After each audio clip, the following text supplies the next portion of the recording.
Nabi Ibrahim, alaihi salam adalah salah satu sosok paling agung dalam sejarah kenabian. Ia dikenal sebagai Abul Anbiya atau ayah para nabi, karena dari keturunannya lahir para nabi besar, termasuk Nabi Musa, Nabi Isa, dan Nabi Muhammad. Namun, lebih dari itu, beliau juga adalah figur ayah idaman dalam Islam, yang jejak keteladanannya masih relevan hingga hari ini. Nabi Ibrahim hidup di tengah masyarakat penyembah berhala, termasuk ayah kandungnya sendiri, Azar. Namun, kecintaan kepada Allah membuat beliau tak ragu menolak ajaran syirik. Ia bahkan berdialog dengan santun, namun tegas, agar ayahnya meninggalkan berhala. "Wahai ayahku, janganlah engkau menyembah setan. Sesungguhnya setan itu durhaka kepada Tuhan yang Maha Pemurah."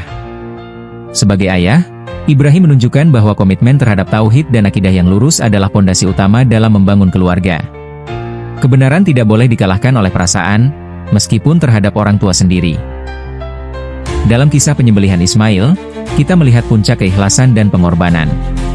Ketika Allah memerintahkan Ibrahim untuk menyembelih anaknya, beliau tidak langsung bertindak, tapi bermusyawarah dengan sang anak. "Wahai anakku, sesungguhnya aku bermimpi bahwa aku menyembelihmu. Maka pikirkanlah apa pendapatmu." Ini bukan hanya ketaatan, tapi juga pelajaran tentang mendidik anak dengan dialog, bukan paksaan. Dan Ismail pun menjawab dengan penuh iman, "Wahai ayahku, laksanakanlah apa yang diperintahkan kepadamu."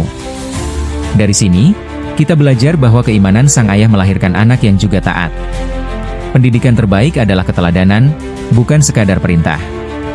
Nabi Ibrahim tidak hanya mendidik secara langsung, tapi juga memohonkan kebaikan untuk generasi setelahnya. Doa-doa beliau dalam Al-Quran menjadi bukti kasih sayang seorang ayah sejati. "Ya Tuhanku, jadikanlah aku dan anak cucuku orang-orang yang tetap mendirikan sholat." Ini adalah pelajaran bahwa peran ayah bukan sekadar pencari nafkah, tapi pemimpin spiritual dalam rumah tangga, yang selalu mendoakan dan membimbing keturunannya menuju ketaatan. Nabi Ibrahim bukan hanya tokoh sejarah, tapi cermin ideal seorang ayah muslim, kokoh dalam iman, lembut dalam mendidik, tegas dalam prinsip, dan penuh kasih dalam doa. Ia bukan ayah yang sekadar hadir, tapi yang mengukir pengaruh abadi dalam jiwa anak-anaknya. Semoga para ayah masa kini bisa mengambil teladan dari beliau, bahwa menjadi ayah bukan soal kekuasaan, tapi tentang amanah dan cinta yang terarah pada ridho Allah.